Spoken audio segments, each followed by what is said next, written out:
Hi there, it's Tal from pskiss.com and I would like to talk to you about develop profiles. Before the current 7.3, profiles were down here in calibration. Well, it's not there anymore. They've been moved to basic, and now you can see right here in the first line where it should always be profiles. Click on this button and you get a browser, and you can see a group of Adobe RAW and camera matching. These are profiles that match your camera settings, which are deleted when you shoot RAW. You can reconstruct the colors with camera matching profiles and some more.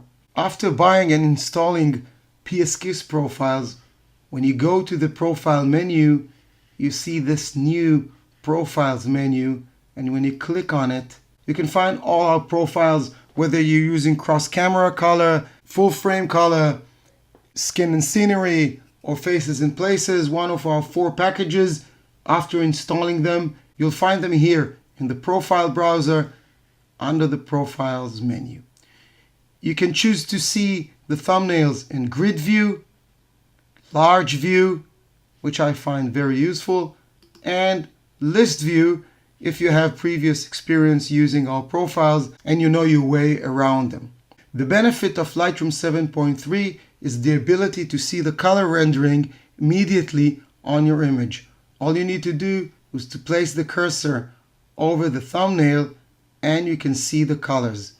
And this can show some significant changes between the original colors and the profile you choose. Once you find a profile you like, you can mark it as favorite and find it in your favorites folder up here in the profile browser. Profiles have always been the best way to produce color rendering directly from raw files. Please note, develop profiles work only on raw files. You cannot apply a profile to a file that was already rendered and created as a final bitmap file like JPEG or TIFF or PSD or PNG. You can only apply profiles to raw files because profiles read the color instructions written in your raw file and convert them to the RGB files you see. So what's the benefit when you use profiles upon presets? I'm going to use a preset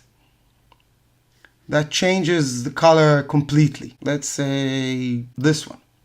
Now you can see in the profile browser all the options, all the creative options of color renderings that will alter this specific preset and create a whole new image. Let's say I'll go down and use pskiss lights on. Once you click on it, all the settings of the presets were not altered. They are all the same.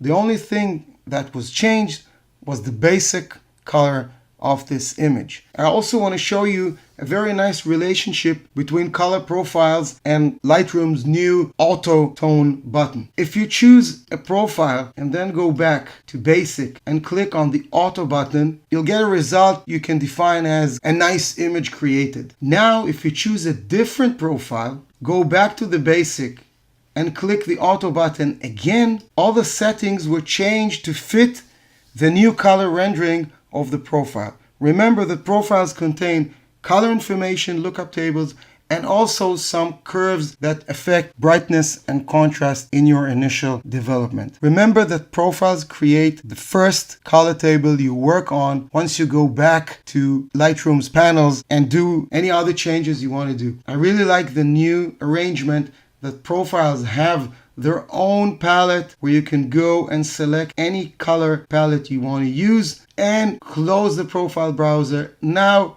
you can go on and do whatever you want. The basic color rendering is already done. Now you can go on and edit the image as you like. I really hope you find this useful. Visit us at pskiss.com, choose the camera profiles and find your favorite colors. Thank you very much. Bye bye.